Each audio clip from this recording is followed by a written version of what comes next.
Dem Abononsia. Ahaya SOMPA 106.5 FM Accra. Ghana de Shema Mamuina Chi Anope Mama Fishiapa Eba 2026. Ebre Ason se ye de Omeimo. Any Amahudro Sun Sema Yabuabua no every SOMPA Accra. Yade SOMPA branches Ahudo ene Ghana Fonina. Na Kasiebo every SOMPA 106.5 FM Accra no. And I'm your headquarters Ewokumase. Ene ya SOMPA 93.1 FM. Ayiko ya 100.9. Adam Fopa Radio eye Paris, France. Enewo. Ena Takwa SOMPA ya 101.1. Takwa de SOMPA ya 103.3. Tachimai SOMPA ya 106.1. Sunyane ya 98.9. Enkranza SOMPA ya 90.7. Doma SOMPA ya 101.3. Mankasim eye Kingdom 106.1 FM. Decoder so baby radio wano eye SOMPA FM live. Ye Facebook page no. O like page na wo share. Na woni yakwa nakrana. Na wa follow ye kama. Eno ye SOMPA 106.5 FM Accra. And a YouTube eye SOMPA FM live. Your website eye www.sompaonline.com. Nana KJC Company Limited and Opanonsia Kasiebo Ebre ena ason a wutie bieno ena tontina 74 mission so edina tata just hot kinky dokono papa eye 3 Ghana cedis penon so ka ho medima for Herba Center Dr. Tambo Daso ono so ton safra wo sebra se de be ya niema be koye wo mo na ebo ye chidom ame edi anopanonsia Kasiebo asomo edi free SOMPA 106.5 FM Accra edi enda so eye eko besimprimu nana KJC Company Limited anopanonsia Kasiebo ensema ye de esomo ene anopai dedi mo akotene no ebini aban eka samafo de atodwo eche se de Ghana economy no enya nantu agina so mampani mahama nsem na enuachi asoye omhye mane memma ene nkwadane asetrem obambo nso ababechirem ede afa akwada bia ne etietia na fa hodie so a video no epia bonten no eno ena yewro saye wadutwum ede atodwo se womayi yagudie no enye sika kokko ena enye yekwaye no emabunu ene yagudie no na first deputy majority whip wano nso akasa no abamane se ayewa so east enmashebejeni a wafri mu no eye Tory Mahama no aka ne yie pa sada ena fabage force se babia niema keka kono yese niema sesa wo Ghana nanso wo mo ekofa beton de wo mo se bibia nsesan na yebe pm ewo afo ano south west district ewo Ashanti region na Asante mantammo wo mo so kire wo madwene amane ba wo de ba ne se wo makwan atete se kwantebe eti wo soafo hwe kwantempo so no wada won sori wo tonkonso wo nyane na wo maye wo momoa abusua ebekwa amanone na amanone no Mampani Trump na womuka se sade ni suri ne ban ne de opese wo bu ne man no nyame ampata na ebika se obesua anhwe a wiase bebo ensempii kan we no ho ne de somo se Kasiebo e de afiri SOMPA 106.5 FM Accra ye ne de Kasiebo yi esomo anopai eyemme die nyame ehira no AKOSUA ago ABOAGYE wo betimi afram AKOSUA nhira me ne me doba triple A man ejapia apam dada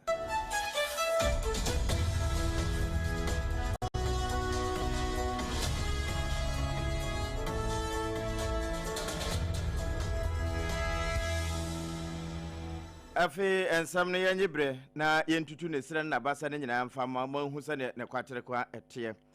ye sha se afiri mampani aboboa no na de okasa ede ma aban yi wa bankesem eyira Felix kwache ofosu na wone na ne nsantwerofo adi ahia na wato ntaso bi de ato ye ne mo se ye mekana Ghana fo nyina asonte na wo mu tie nso a wo mo hwese de ne mekro na wo mo mfa ni adanse wo se bra ya to abawie ya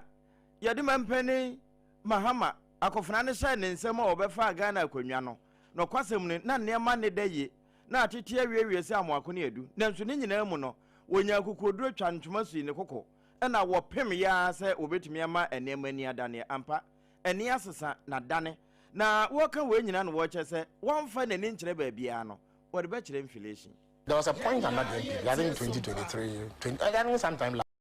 when food inflation was 61%. Today is around 9% or so. Yeah, so there has been a substantial reduction, and it is clear. And you see, there's data that shows. If you speak to Guta, they will tell you, indeed, we challenge them in Parliament. The Parliament's Committee on the Economy and the Finance Committee summoned Guta to a meeting, and they put it to them that there have been complaints about non-reduction in prices. Guta was able to show that the prices of up to 4,500 different items had been reduced. So whereas people may have legitimate reason to challenge the reason why some vendors and some traders have not reduced their items to the level that it should go to, there is no doubt that there have been reductions in prices. And we all live in this country, we all buy the same commodities. So I think that more can be done to lower the prices further. Ewie wa mananso no wose se uyi inflation no kura ato nchen na ohwe agudi a yetuo wo man mu mre bata ho LI 2462 eno se sade abanasi awiama nema atimi asesa na gadam se etuo ne kon no eni abre wo ho no eno nso wo ka bito so. When we came to power, we found that there was territory belonging to Ghana in the shape of 9 forest reserves that had been taken over by non-state actors, bandits, and thugs who were literally providing security for illegal miners. And it was a no-go area for government. That was at the beginning of this administration. We immediately took steps to take over those forest reserves, and we've done so. So that clearly is possible. There has been considerable public concern, and rightly so, about the pollution of our water bodies and the continuous presence of illegal miners in certain areas of our country. So government has launched an onslaught to flush out these illegal miners whilst adopting other strategies to ensure that we overcome this canker definitively. So Yewra Felix kwachi fosu ne kasa ye wono ene kasa edema aban wote aguaso His Excellency John Dramani Mahama.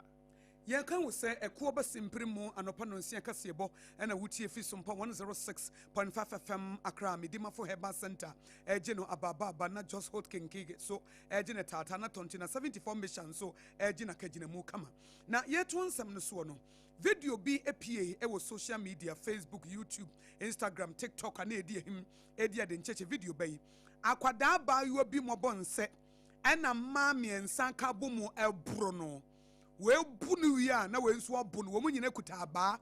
na ya bua kwadana masa wo hwe video no wani boss na yo batan a na wo yemu ahyew untimi hwe na sa video no ena so ye hye man ne mema ene nkwadane asetre mu bambo meche Ministry of Gender, Children and Social Protection e dia babonti so musu video no wo mahu bi na asem ne ba ya na labadi police fo wo mo ka che wo mo se wo mo ma asem ne su nkohwehwem ampa wo ma do musu ko a wo mo do musu ko no sa ma no a no wo mo bo sa nkwadane ya che wo mu nyina ya chi wo mo edi wo mo kwa kwagina court nti Ghana fo na masumu a na wo pese mo te ase na mu sampa enye se bia Ministry of Gender, Children and Social Protection wo mo te sansem na wo bubu nua edi agu wo masum na emom no wo masom yie pa a wo mo ye ho adwuma enti Domestic Violence and Victim Support Unit and said wo mo sidi wo mo dwuma no ya wo Domestic Violence at 2007 at 732 no etia ai ni kwanse wutieti akwada fa hodie so sa wo ye obatan sa wo ye oba no no unya wo akwada no a enye nkwa na ye obo akwada no wo ye oman ne dia etu ntim kasa akwada no wo ye meba metimi abo no se de misi pe etu wo so kra wo ye akwada na ne o maame anasa wo ni obi te na se nipa ne bu a menkwa no ntum kobo dofsufo ama ne ye be kye no efisa akwada bi wo ye abuse no ye bu no ye timi de ayo nyina ta na chima ne honam pai e ma ne honam tete Sani yamani nyina no Domestic Violence at 2007 no etia eto omo mampanifo aso ate se yakwakoche wo mo ye asem no muhwehwemu na asemi wo mo ahye se dovsufo unit no wo mo nsomu pa na wo mo mfanya adwuma se be ya asem ne be chance akwakowie na akwada no bambosam so ebetimi agya nananso eno achi ne Domestic Violence Call Center no wo mo se 0800 111222 eti se wo yo bema wo yo ba wo ya akwada wuti obi nchen otime bu wa hye nsuo hyegu so wo bu okro otime di akwada nsa etu nsuo hyem no anoa ni pobone ni wo kya bonsam wo bi wo se ne ba wi ade wo time bu akwada na ma moje time tu akwada no wo bi time bu ne ba ma ne sitime tu wo bi time tutu ne batiri ho kya se enipa bi kya bonsam ma me ba tan bone ba ma ba tan bone a wagire ne bonsam ye pe sankrofo ni nyina sese ye kye wo mo eti ebasa na se wo frɛ call center na 0800 111222 ana wodam ana se wo mo help hope of call center no eno nso 0800 800 800 simple 0800 800 800 nti se wo ya akwada bi na ahye baabi na ye boot yeti afa hodie so se ye wo maami o se ye wo papa o se ye wo maami ni o se ye hwan o obi a wona ne tie eno ane se wo be frɛ ne ye mechi nipa no na mra ne ni 0800 800 800 0800 800 800 anasa 0800 900 900 0800 900 900 na omuchem sesa wo frampanifo e de beye adwuma public affairs unit ewo Ministry of Gender, Children and Social Protection and de won sahye krata yi ase ene eye bosomene da etoso numi da etoso da duasa baako ena wosonomba no wo mokwa akosi aduasa tekuko na wo mokwa akoyi de obekura franka de ama wo mo apremampani agua no na eno no kane trotropfo kwamna aje Japan wo ka ho sada ena kane awrokacha so afo wo ya betifi mra se bedwani wono nso eka ho owura abran champon Dr. Adaji Mahmoud Bebe Baumia waka ho bi kane mempani abedi akire ena afi kane asen central mra se bedwani yewura kan preko a Japan kene Japan no na owura sai wodutwim kane ngomasu so afo wo mempani nkufu ado abre so wono nso ka ho bi na wone dom na kasa ena wo se sade ye bobo man yagudi aye wo so a ebi bona wo sika okọ na sese ebinum kura di ne fom fanti yankuntia ebi nso kura se ye wo oyire fanwo ena ese to ye adwumantia dada so de oman da ache ebe ye yie na wo se nya ho kura ena oman ne yie die da na mo oman ne yie die no wo mabunu no ho wo mo ne agudie no ne sa ho nti emfa ho ne baabi afiri ba se afomu ya ba no wo de ohia donno ena namobo ma wo bibia mu ne ho abomfia na mo wo mo mpenko wanim na obepema ko wanimu a na kandifo papa bia odi animu enti adekye boso me ne de toso de duasa ba ko aba no a sono ma ne kwa akoto no wonde ye ka kire esi ahene na etu ahene fo ne se wono yewro sai wadutwim wone na hu agudi e wo mamu ano na mranche wa ne maba wone mu a daache no ye Ghana no ebetimi aboawo ne se hunti wo montoma no ne no na wo sa tu mabunu no fo se daache no ade papa bi da ho ya eni akiri bia entima wo mo mfa eniema bi no mu asabi ebetwe wo mo krade akonse do ntem ana emma wo mo da achenya akono emfa matabata won ho na afi ensem bi so ebu nipa bam ma wo mo ntie na mo de ehye nkuran na de da ache papa bi ani da so wom ebeba na wo mo mfa wo mo adwene ntoso na Ghana na ebeye yi no ejina wo mo ena so Meka usana na KJC Company Limited anopa no nsia kase bobre ena wugusu a wutia midima for Herbal Center ejine tata 2074 mesha na kwa bana just hold kenkenso ejina kajine muna yetu aso no first deputy majority whip honorable comfort kujo ne nsemu a wodi atudwane se enmashebedwani owo ayewaso east honorable na Tori Mahama a wa free mu no NDC ene o mamu ni nyina ya hyerade wo se papa wo ye mranimu ni na oye obi a na wo bɔ ne homoden pa emrashebedwem ho na akache south emrashebedwani se wote ye no ebo no yie pa ma odwun se oh se wo hye papa yi a wo ma wone na busua na yire ne ne manyina ya kofi se adwuma na wo ye no na enya asem ketwa na oye ni papa 80 National Democratic Congress NDC amanyekuo no wo mo ahyera de kase pa se papa yi abababu a na ewo ne mu no na enya asem wa ena adwuma so ne adwuma de na wo ye no so na esafata eti ayawaso is adehye nyina no wo mo de hye pa ena atofom yi. Yeah, very good to me, and we have worked together as one people. And in fact, I don't even know how to express my feelings now, because this is not the time to hear this news, because I'm expecting more from him this year as we deliver for the party to move on. So all that I would say is condolences to the wife, the children, and the NDC fraternity. Eni ayati ye akache south mrashebedwani honorable comfort kujo wono nso ye first deputy majority whip ne kasa na wo kire mu se papa ya wa free mu ye honorable na Tori Mahama awoye ayewaso is mrashebedwani ya wo ne ni ma won kran he ya afia pema hanko no aduosia enum bosome miensa ne de toso dunso na oye obi a eba mrashebedwafo dwumadie mu a wasom wankasa na oye vice chairman energy committee of parliament sanso ena na woye member roads and transport committee ena house committee so no waka ho ena private members bill ena motions committee no so na papa yi edimutintima sabre ba mo wo edina pakan abema no so apagya ne mu edikuru nyame emfa ne krense ye na fe won kyekere abusua aka akire nyina so were na wansan so enhye yenden mede wura wo man ye porto kase wotema na wono mu a port no nso wodi eho dwuma kese pa Food and Beverages Association of Ghana wo mo ka ho bi na empanimfo a wo Food and Beverages Association of Ghana ye 20 afre wo mo fa bag foi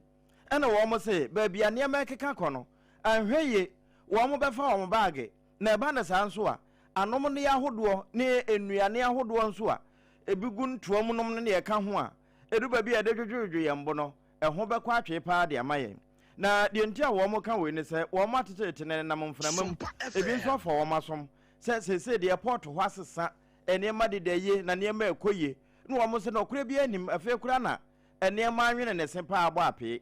de ntia wo mo ka we no se wo mo ankasa wo ntiri ho a ye beyi wo mo ponk malusa akuyabati style pa na ebetwa de asi won so ne se ho nti wo mo de krata aba abonten hyehye enanopai se ye mo so ma wo ma yimpanimfo nte na tiefo nso nte bi se port ho se de wo mo ka se nema asesa na eho adwo adwuma ekoso no adwuma nka se wo mo yo wo port da kurokura no ene wo mo ntumi nyonwie emfidie kura ebeyi agu ho ama wo mo asema yi de ye ne de obese mrama ho kwan nyina no wo mo ntumi nya ne se de se wo mo yo no enti wo mo de ka se ye kan labor productivity ewo ho a collapse ne se ho nti no se mpanimfo atete office ena ye bo wo mama ne se bibia de ye ne wo mo nso de ne wo mfo wani rapport ho mehwe se de wo mo kan sa na te ana na wo mo de ka se be se mfinhye aduonu miensani se de nka wo se ne ma kono nya sa na ekọ na 2000 metric tons dakro ana nka ye se wo mutumi ye ho adwuma no ene 200 pe nti anu di adanse se ene ma na ye se de mpanimfo wo mo ka no no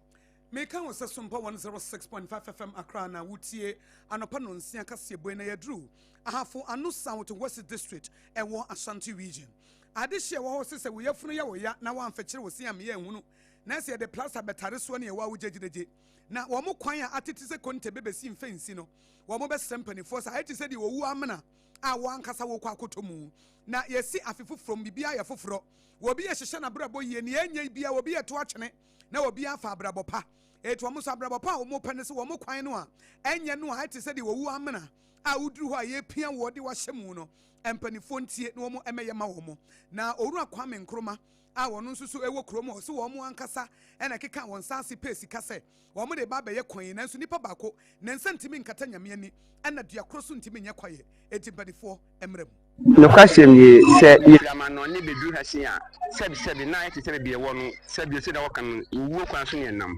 iti de nke yesra ban ne sebi ko US a nya ban ne da bia wo yi kwan so da bia bo se US ye de ye kwan iti de nke yesra ban ne se yento se ya kwan so ye kan man no ho tinko ntwere ni mehwe ye se be ya ye kwan no bitima ye kan mama ye se de be ya ye so ye tua na mo bia ye ko kuma se na se ko bia ye so ye bitima kwa bra ha bia ni yesra ban so ntwere ni mehwe e kwan no de nipa wu se Asia ye ka se kum nipa no kwan no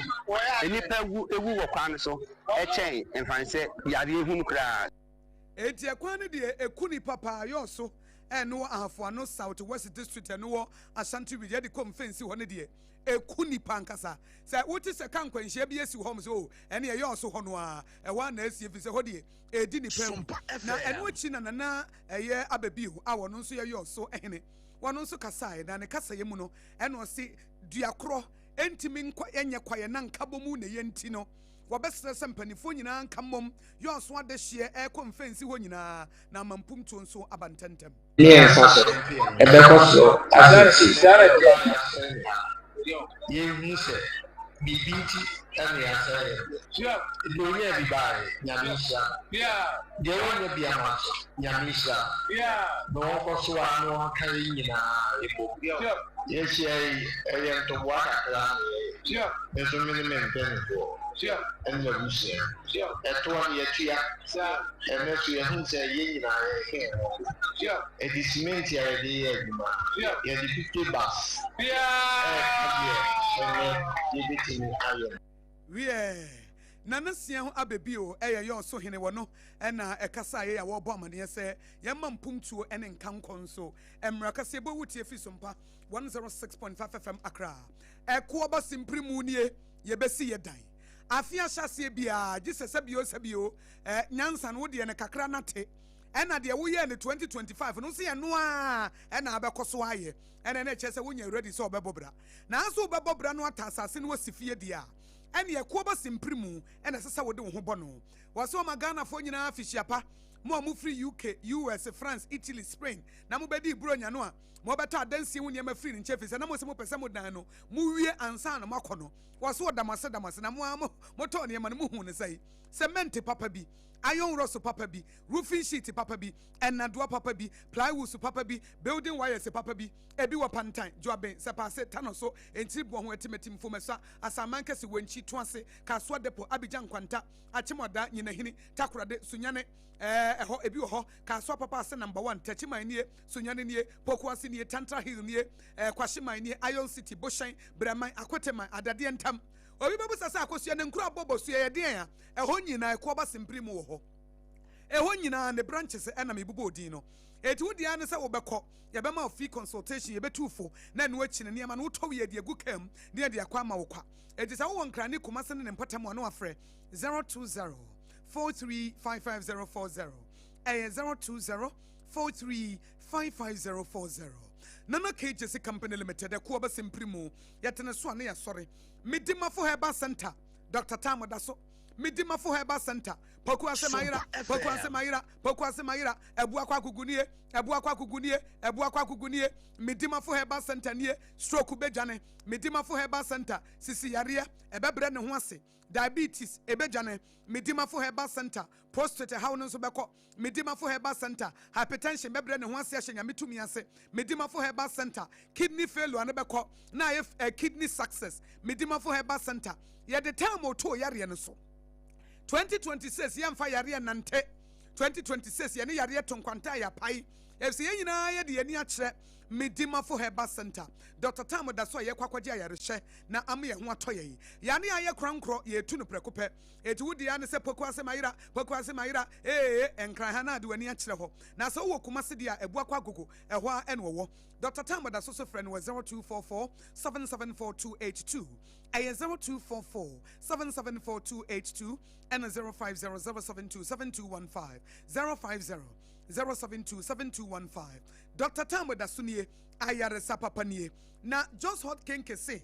what the Dokuro Papa be a 3 Ghana citizens pet, na eko ye. Sa wo ye party, wo ye kenke party. Sa wo ye now pedokuna sevu a wo. Anasa be a wo ye wedding, now pedokuno, now when ya shitobini dokuno, Papa be dia bosswa. Na a just hot kenke. Eti Jones Bakery for the Biomudi Yama Papa Jaswano, woman at the just hot kenke, Abba. 2026 Dokuna ye babedie abusuan officers ahodo mo amuton dokuno no eye soft life sa woton dokuno a eye soft life enya fe na wo kodwom no akwakoto aburo no ababeyam abebobo esa wo bre just hot kenkenie 3 Ghana cedis nie na wo de akwaje 5 Ghana cedis no anya wonfa so eti wo de ane se wo befre just hot bakery omo dome commercial bank achi ho e wo 025 60688832 025 60688832. Kenka emode eye just hot kenke. Tantina 74 mixture. Teteno dudu no enu eni o. Yananum dudu no enu eni o. Ya eni tise nsuo. Eni edi DHC afra. Enti se wonya T74 eye tontina 74 mixture no a. Na kire se yare de wotu ase kura. E se yare bia benya wo a na immune system no ayemre. Enti debia na menya hepatitis ena debia na menum sente nenya ena debia menya prostate how ena debia me bu mensa na mebre se wonum T74 eye tontina 74 mixture ne dia na kire se woni padua na wanya na bro enti 2026 a yesimu ene eye bosome ye dikan ne de tosu ensia e wo mfie mpinu ne aduonu nsia won se de esi ranmo ena ye ena ensia ena ye nanum ewie nanka mede mo fachina nanka ye be ranmo ena ye bosum ye dikan ne de tosu enum e wo mfie mpinu ne aduonu ensia ochina na ye bosum ne de tosu ensia na mfie mpinu ne aduonu nsia e ho de be ranmo kama eti apamba ye justice to it enti tontina 74 mixture T74 ena wo hia sa wonum bia immune system no a wo mo koma wo no betimi agina wo mana so eti sa wotie SOMPA 106.5 FM akra kasebo emu ohama no ahya no so se T74 ena edi adwuma eti sa wo frɛ 024607349 ana wodem 024607349 ana 05016289310 050 1628930 na watimi ahye ama eniema atimi akoye de ama wei eye T74 and some yedi kan bobo so no ebi eni yero say wadu twumo se enkokora ne emrewa wo moto sa ekọ mabunu ne diem enti mabunu no ene yede akye me yeni nko na asoye hye ema ne mema nkoda ne asetem bampo wo nso de atodwa se video bi a ekọ viral na akoda bi ema miensa eburo no wo makoche sa ma ema no a emra ene wo mobedi se wode wo man toto kane no ho a ene de ebeka se ye pa hwan na eka yewura Felix Kwachifosu na ye homeso ye koba de bebre mu ene se ye bekwa amanone wo mo se mampani Trump se de wo si bo ne bra na wo kene wo de ne nsa aka ebinom no se ebinom usua no a wi ase nye de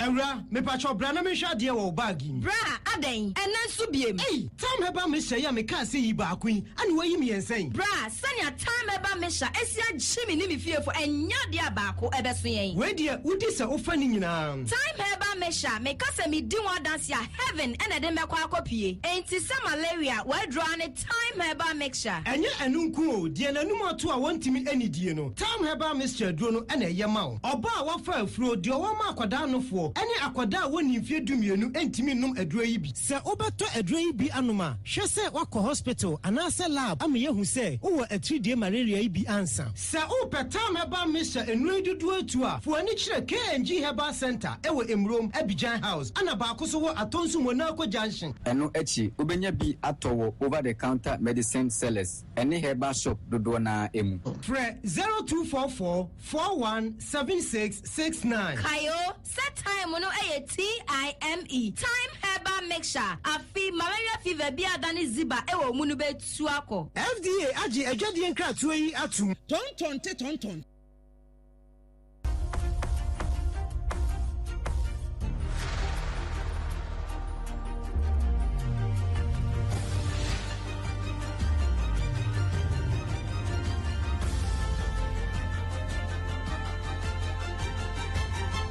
SOMPA TV Emma Akatuapa enokre Emma Akatuapa pa ampa ewra abusua ye kwa amanone na amanone no se nyame adom na afe na akwa apra san ba beto ya US aburuchimamu ena medura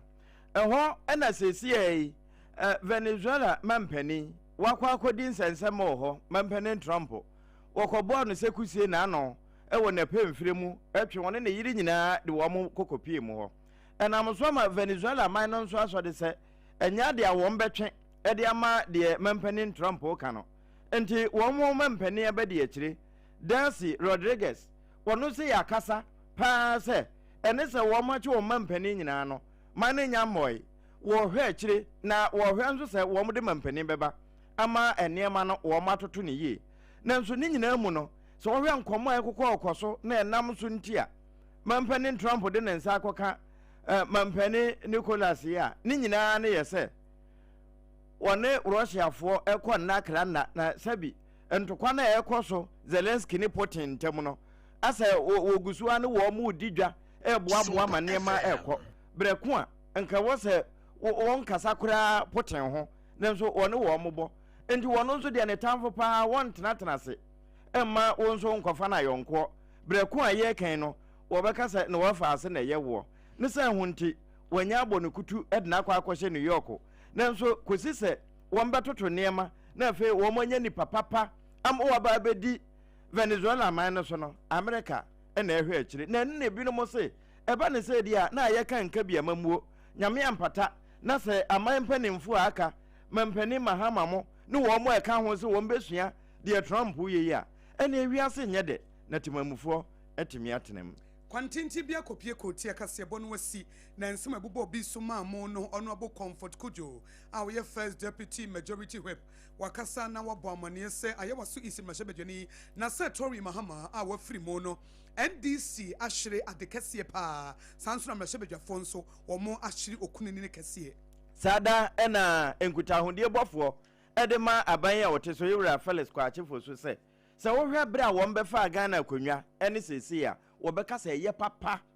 Na yo so no afo ano South West District and one Shanty region wɔn hene na sian abebi wakasa na wachem so wɔbɛsrɛ sɛ wɔn akwan a atete sɛ kontebe no mpanifo mmerem na wɔn mesiesie. Ɛmabuna amunim sabrabɔ na sɛ wɔ mo nsɛm ana baabi afiri nti wonkɔ w'anim yɛwrɔ sɛ yɛ wadi twem sɛ mo ne daakye sika ɔkɔ no nti monkura mo ho yie. Na ensami efi SOMPA 106.5 FM Accra no efa your headquarters e wokoma se eye SOMPA 93.1 FM ayiko 100.9 Adamfopo Radio Paris France Doma FM nso wo mo afakase boy live pa eye Doma 100.7 eye Doma 100.7 Doma FM Wamonso so afa SOMPA 106.5 FM kasie boy wamo afa ne live ewo Doma FM ne so sanso na takwa SOMPA fa ye tachi my SOMPA ekuram so nyana SOMPA nkranza SOMPA na Doma 101.1 FM SOMPA Doma mankasim eye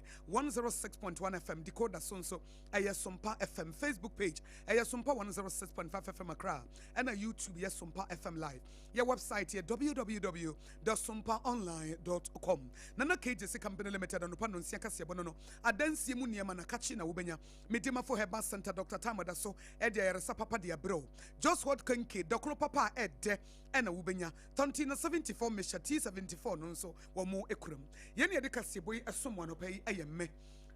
die nyame ehira no AKOSUA ago ABOAGYE wobetimi so afrem yakosia nhira mene medoba New Year triple A mine ABOAGYE APAM dada Yadamu nyina say yes sorry soon Safo Kantanka Bema at the top of sports level we ya near the Ghana today atwaso Kosuati SOMPA 106.5 FM Accra.